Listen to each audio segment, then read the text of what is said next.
Hello everyone, welcome back my channel. આજે આપણે ધોરણ 6નો પાઠ 7 જોઈશું. બી ઓ ચેમ્પિયન. ચેમ્પિયન મિનિંગ્સ વિજેતા. તો વિજેતા બનો. તો પહેલું ફર્સ્ટ પાર્ટ જોઈશું, લિસનિંગ. Recite and enjoy. તો અહીંયા એક પોયમ આપેલી છે. Team work. Team work meaning સહયોગ, બધા ભેગા મળીને કામ કરીએ. ટીમ વર્ક, સહયોગ, સહયોગ. Together we can make hour dream work. તો અમે અમારા સપનાને સાકાર કરવા માટે ભેગા થઈને કામ કરીએ. Then we will share the Joy of what we have done. Teamwork everyone. અને પછી અમે અમે કામ કર્યું છે એનો આનંદ માણીએ બધા ભેગા મળીને. It's fun to shoot the basketball through the hoop. એટલે કે બાસ્કેટબોલ, જ્યારે આપણે હૂપ એટલે જે બાસ્કેટની જાળી આવે છે ને એને હૂપ કહેવામાં આવે છે. તો એને આપણે શૂટ એટલે ફેંકીએ છીએ ત્યારે ફન એટલે આનંદ થાય છે, મજા આવે છે. બટ ઇફ નો બડી પાસીસ ધેન નો બડી શૂટ્સ. પણ કોઈ પાસ કરવાવાળું એટલે કે બોલ પાસ કરવાવાળું જ ના હોય તો કોઈ પણ ફેંકી શકે નહીં.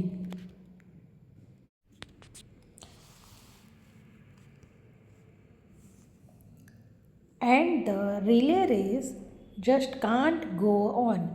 તો રિલે રેસ એટલે કે દોડની રમત, જેમાં એકથી વધારે 4 જણા ભાગ લઈ શકે છે, તો એ પણ ચાલુ રહી શકતી નથી. ઇફ નો બડી વોન્ટ ટુ પાસ ધ બેટોન. બેટોન એક લાકડી આવે છે જે એકબીજાને પાસ કરીને એ રેસ જીતવાની હોય છે. તો આપણે રિલે દોડ બી આપણે ના જીતી શકીએ જો કોઈ આપણી સાથે હોય નહીં. We are the parts that make up the wall and we have got our eyes on a common goal. એટલે કે આપણે બધા ભેગા મળીને અમે અમારા ગોલ માટે બધા ભેગા મળીએ. Sometimes it can be a big plus. કોઈક વખત આ બધા ભેગા મળીને મોટું થઈ જાય. When you or me become an us. જ્યારે આપણે યુ એટલે કે તમે ઓર મી એટલે અને હું મળીને આપણે બનીએ, અમે બનીએ. આઈ હોપ ફ્રેન્ડ્સ તમને આ પોએમમાં ખબર પડી હશે. આગળ જોઈએ. List the games mention in the poem. તો આ પોએમમાં કયા ગેમ્સ આવી છે? તો એક બાસ્કેટબોલ અને એક બીજી રિલે રેસ. તો અહીંયા આપણે લખીશું basketball and relay race.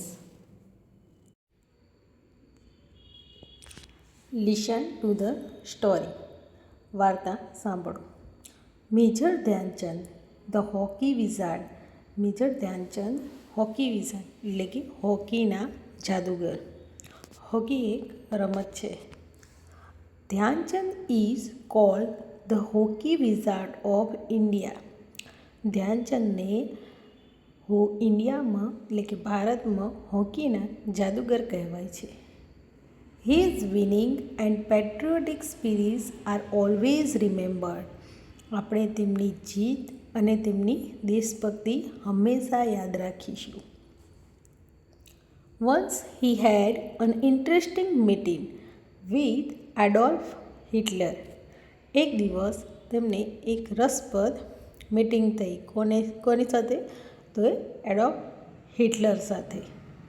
Adolf Hitler was the dictator of Germany during the 1936 Olympics. આ ક્યારની વાત છે? 1937માં જ્યારે ઓલિમ્પિક રમાતો હતો ત્યારે આ હિટલર જર્મનીમાં રાજ કરતા હતા, એટલે કે નેતા હતા. The hockey final was played between India and Germany. તો હોકીની ફાઇનલ ઇન્ડિયા અને જર્મની વચ્ચે રમાઈ રહી હતી. The day was August 15, 1936. એ દિવસ હતો 15મી August 1936. The Germans want to win. Germans જીતવા માગતા હતા. They even injured Dhyanchand. તેમણે ધ્યાનચંદને હાનિ પણ પહોંચાડી. He was the Indian team captain. તે ઇન્ડિયાની ટીમના કેપ્ટન હતા. They played so roughly that he lost some of his teeth.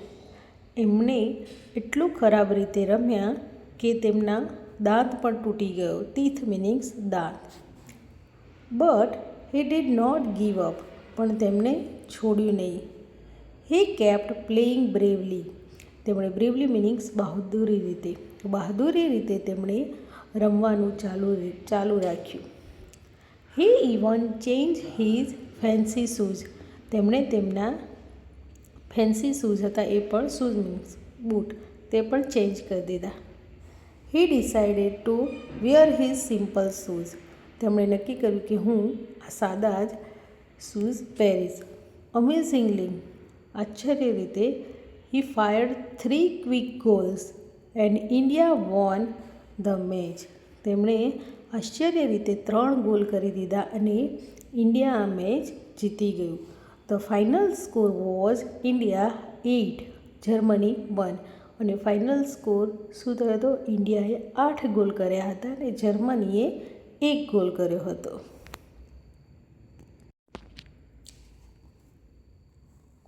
Adolf Hitler was in the stadium but left the match early. Hitler એ સ્ટેડિયમમાં જ હતા જ્યારે આ મેચ રમાતી હતી પણ તેમને વહેલા જ છોડી દીધી હતી. He met Dhyanchand in a gathering of players after the match. તેમણે ધ્યાનચંદને મેચ પૂરી થયા પછી બધા ભેગા થયા ત્યારે તેમને મળ્યા. Dhyanchand talk about this meeting. Dhyanchand તે મીટિંગની બાબતમાં વાત કરી રહ્યા છે. Hitler said, you are a great player. હિટલરે કહ્યું, તમે મહાન ખેલાડી છો. But your country doesn't value you. પણ તારી કન્ટ્રી એટલે કે તમારો દેશ ભારત એ તારું મૂલ્ય નથી સમજી રહ્યો. Come and play for Germany. એટલે કે મારી પાસે આવ જર્મનીમાં અને અમારી તરફથી રમ. I will give you high position in my army also. અને હું તને ખૂબ ઊંચી પોઝિશન એટલે કે પોસ્ટ આપીશ મારી સૈનિક દળમાં, આર્મીમાં. To this Dhyanchand reply. ત્યારે ધ્યાનચંદે જવાબ આપ્યો, I am an Indian and India is my home. હું ભારતીય છું અને ભારત એ મારું ઘર છે. I am happy as a simple soldier among my own people. હું મારા લોકો વચ્ચે સાદો સૈનિક થઈને રહેવામાં જ મને પસંદ છે. હું ખુશ છું. Such was the simple patriot's love for India. કેવી સાદી દેશભક્તિ હતી ઇન્ડિયાની તેમની. આઈ હોપ ફ્રેન્ડ તમને આ સ્ટોરીમાં સમજ પડી ગઈ હશે. Now answer the following questions. First, who said this you are a great player. કોણ કહેતું હતું કે તે મહાન પ્લેયર છે? તો Adolf Hitler said this. Second, give one word for someone who love his her country and is committed to it. તો patriot. Third, find out the meaning of the phrase to give up from the dictionary and make a sentence using it. Sentence, I will never give up, even it is difficult. ચોથું, imagine if you meet Dhyanchand, what will you ask? Imagine કરો કે તમે ધ્યાનચંદને મળ્યા છો, શું કહેશો? I will ask him, how did you become such a great hockey player? કે તમે કઈ રીતે આવા મહાન હોકી ખેલાડી બન્યા? 5. Give another title for the story. આ સ્ટોરીને બીજું ટાઇટલ આપો. The true patriot or India's hockey hero. હવે ફ્રેન્ડ મિત્રો આગળ જોઈએ. Complete the table. Situation and what will you do, એટલે કે પરિસ્થિતિ અને તમે શું કરશો.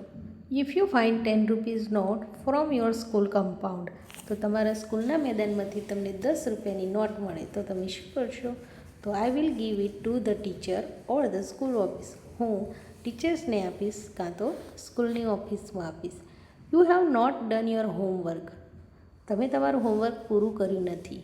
Your friend suggest you to tell a lie, I will not a લાઈ, એટલે કે હું ખોટું બોલીશ નહીં. I will tell the truth to the teacher, હું ટીચરને સાચું કહીશ. If you find an injured bird, I will take care of it or inform an adult or animal helper, હું તેની ટેક કેર એટલે કે તેની કેર કરીશ અને ઇન્ફોર્મ કરીશ મોટા લોકોને કે એનિમલ હેલ્પર મીન્સ ડૉક્ટરને. If you lose the game, તમે ગેમમાં હારી ગયા છો તો I will accept it politely and try better next time, હું તેને વિનમ્રતાથી એક્સેપ્ટ કરીશ અને નેક્સ્ટ ટાઈમ ટ્રાય કરીશ. નાવ વિદ્યાર્થી મિત્રો, આ વિડીયો બહુ લોંગ ના થાય તે માટે આપણે અહીંયા સુધી રાખીશું. નેક્સ્ટ બીજી એક્ટિવિટી આપણે નેક્સ્ટ વિડીયોમાં જોઈશું. અને વિદ્યાર્થી મિત્રો, તમને જો આ વિડીયો જરા પણ હેલ્પફુલ એન્ડ ઇન્ટરેસ્ટેડ લાગતો હોય તો મારી ચેનલને લાઇક, શેર એન્ડ સબસ્ક્રાઈબ કરવાનું ના ભૂલતા. મળીએ આપણે નેક્સ્ટ વિડીયોમાં. ત્યાં સુધી take care, bye bye, thank you.